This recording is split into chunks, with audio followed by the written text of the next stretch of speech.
Kaže, hvala Bogu da sam ja upoznao islam prije nego što sam upoznao muslimane. Jer ovi muslimani od islama imaju samo simbole. Kandilje upale, hej.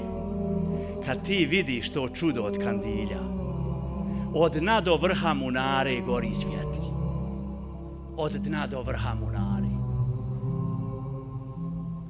A srca nam zatamnjena zavidnošću.